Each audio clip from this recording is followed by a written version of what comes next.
So we are going to conclude with an abdominal assessment. My name is Megan and Lauren is going to be my patient today.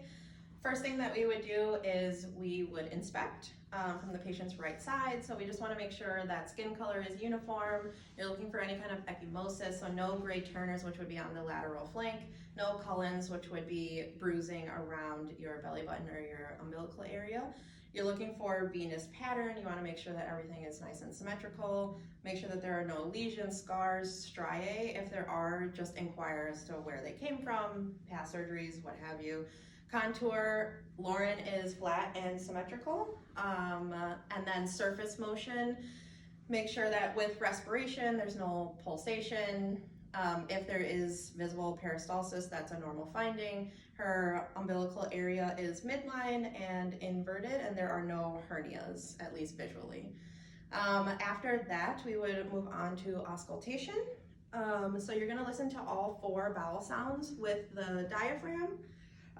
All 4 quadrants with the diaphragm listening for vowel sounds. So start in the right lower, move up, right upper, left upper, and then left lower. And then we would listen with the bell for vascular sounds. So you can listen midline for the abdominal aorta. Then on each side above your umbilical area, you're listening for renal. You can move down for iliac, and then femoral, if that's what you're listening for. Normal would be that there are no bruits present. After that, we would move on to palpation. So percussion, we would be percussing all 4 quadrants. You're looking for fluid, air, masses, but tympany should predominate in the abdomen. So you would start down in the right lower, and then up, over, and down. In this area, we would be checking for liver span. You would start in the right mid-clavicular line. We assume that the top of the liver is right underneath the nipple line, so we're going to start lower and move up to find the lower border. So you would just percuss low. If the liver was large or abnormal, then you would have to start lower in order to reach the lower line.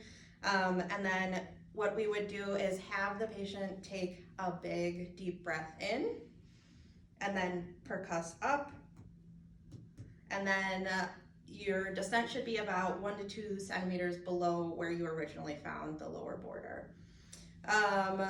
Then we are going to, if you're having issues finding the border, then you can perform what's called a liver scratch test. So you would use your stethoscope at this point and then put it right around the sternum in the middle, and I would scratch upward towards Lauren's head, and when you start to hear the sound resonate better, then you found the lower border. After that, we would do abdominal reflexes. So upper and lower abdomen, you would just use something like a Q-tip or something to test all 4 quadrants. The umbilical area should move towards the stimulus, and that would be, towards the side to the midline, and that would be a normal finding. Next, you would, you good? Yep, sorry. Next, you would percuss the spleen if you can. Normally, we are not able to do this, but you would start on the left. Normal is the 11th intercostal space anterior axillary line. You should hear tympany because of the stomach bubble, which would mean that you would not be able to percuss the spleen. If it's enlarged, then you would hear dullness. So Lauren, go ahead and take a big deep breath. So it's tympanic, so then I don't hear the spleen, it's not dull, it's a normal finding. After that, we would move to light palpation. So you would just palpate all 4 quadrants, looking for any tenderness, rigidity, or guarding. Then we're gonna look for organ size, palpate the liver, the spleen, kidneys.